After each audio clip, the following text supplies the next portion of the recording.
So hello and welcome to Truth You Can Wake Up To. I'm Samuel William on the 7th of February 2012. So of course the Super Bowl happened the other day, and there was a rather miraculous and wonderful performance by Madge, of course Madonna, and various other skivvies of the music industry. And a few people have already sort of exposed the strange symbols and imagery used within that performance. But on this episode, I just want to give a more visual representation of what exactly was going on there. Now, the Super Bowl 2012 was watched by approximately 114 million people around the world. Of course, the majority of them will be American. And this is why using symbolism and these sorts of things works particularly well. It strongly relies on the person being subjected to this imagery already having it in their sort of mental database. They already should have seen these symbols, and it's just a remembering and a re-establishing of what these symbols mean. Let's have a look at Madonna's symbol that she used in this. It's a big M, which kind of comes into a little apex there where it crosses over with a circle around it. Now, on a $1 note, most people will be aware that there is the all-seeing eye with a pyramid. This looks a little bit like it, doesn't it? In fact, when Madonna first comes onto stage properly, the main image here is actually of the symbol upside down. Now, was that an accident? Well, of course not. These things are meticulously planned, from the camera angles to the displays to, of course, the timing. Now, you can see when the symbol is upside down, it looks very, very much like the pyramid with the eye. Of course, everyone is aware of the Star of David, the sort of Jewish symbol, a triangle with another triangle upside down. Now, this comes from the symbol of the male and the symbol of the female, the pyramid and the upside down pyramid. Of course, this symbol being displayed the right side up and upside down is doing both of those things for us. The pyramid the right way up is a thing that sort of sprung out of various places but used heavily in things like Freemasonry, which is very much a male reserve, and it's to do with control and organisation. But this performance is very much about the power of the female, because the symbol, when it's an M, has a very strong V in the centre, and the circle is, of course, surrounding the apex of the V, therefore symbolising the female reproductive organs, fertility, and therefore immortality. And you can tell it's to do with immortality because as Madonna is being dragged in by those Egyptian or Roman soldiers, there's a line in front of them of people carrying burial urns. Now, the burial urn is a very simple thing. The painting of burial urns in ancient Greece are thought of as the foundation of our visual arts in the Western world. They used to paint them all the way round, so the image met up with itself in this sort of banding. And this was a symbol of a never-ending story, of a life of immortality. And of course, in this performance, who's the immortal one? Well, of course, it's the one sitting on the throne. It's the god, the leader, the queen. Now, of course, the Roman Empire and the Egyptians were well known for their use of slaves, their strong separation between the leader and the people, where the people were a lower class, almost genetically a lower class than the king or queen.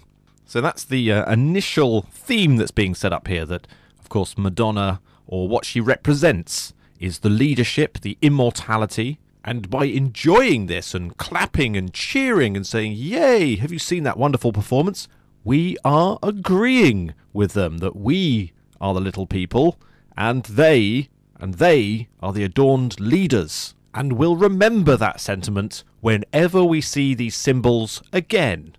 Now, there's a lot of bass stuff in this performance, specifically to do with the groin area. In fact, a thing that's used a lot in music videos is the idea that the camera will be below the sort of female singer, so you can almost see up the skirt, and this is to sort of titillate and to sort of grab us in and sort of hold us by the throat, basically, until we buy the product. And they use this technique in this little performance just for a little ditty because they want to show us something. And what is that they want to show us?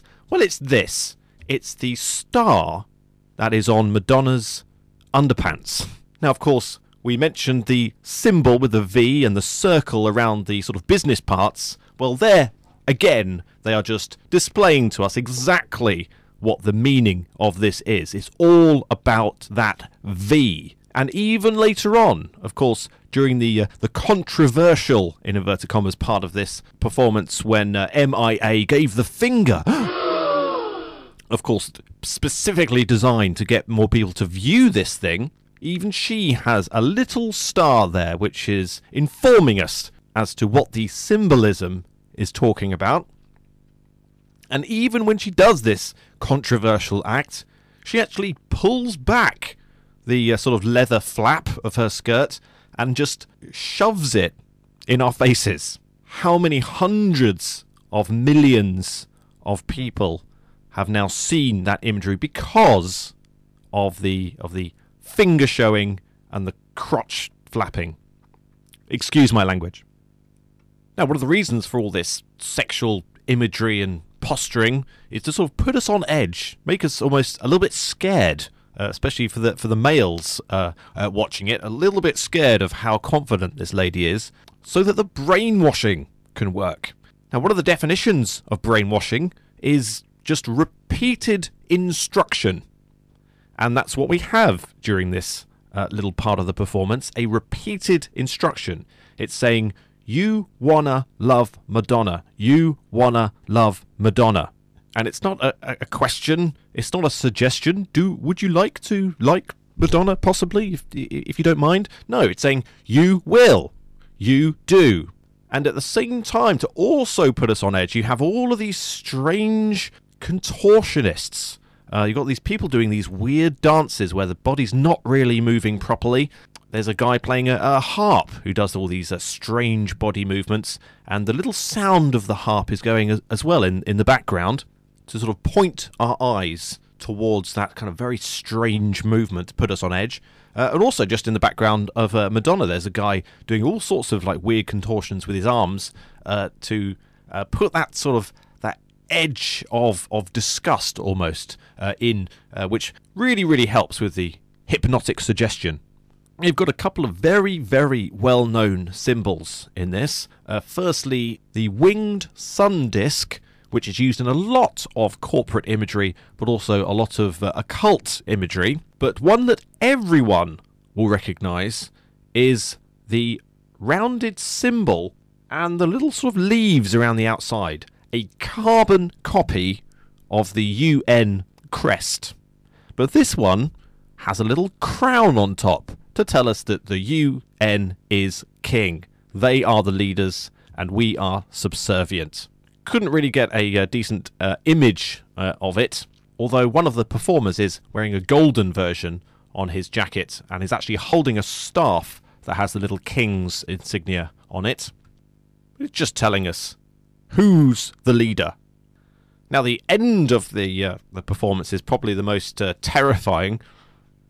It's the sort of religious part. Now, this is where the symbol of the eye starts to appear. You've got all these guys in dark robes with the sort of blackened hoods. They're sort of singing about religious stuff, and then this really scary eye appears at the bottom of the stage, and then after that, towards the end, a very sort of large, lit up, evil looking eye appears in the background, sort of casting its gaze over all of the people. At the bottom, the stage at this point is almost making a triangle with the eye at the top, and right at the bottom, underneath the triangle, lots of swirling stuff. Looks very much like flames or embers that's really terrifyingly becomes the world. So the world is on fire. Madonna's at the top there. She gets sucked down into the stage in this big puff of smoke, which reminds me very much, actually, of Building 7 falling to the ground. We should measure, see if she fell at the acceleration of gravity. Madonna collapsed in close to freefall speed, but it's okay because now the UN's the immortal king of the world. So as the world beneath Madonna's feet sort of burns to the ground, it slowly morphs into the words world peace. If you read some of the UN think tank documents, you'll find that world peace will be gained through the destruction of a large proportion of the population. So an epic, an opera, a masterpiece of subliminal and not so subliminal imagery. So I hope that's been enlightening for you and slightly more in depth than some of the other ones that are out there. But thank you for listening. Click on S. Williamism if you want to go to my YouTube channel. There's lots of talks on there about various subjects. Of course, you can subscribe once you've reached my channel. But until next time, I've been Samuel William, and this has been Truth You Can Wake Up To.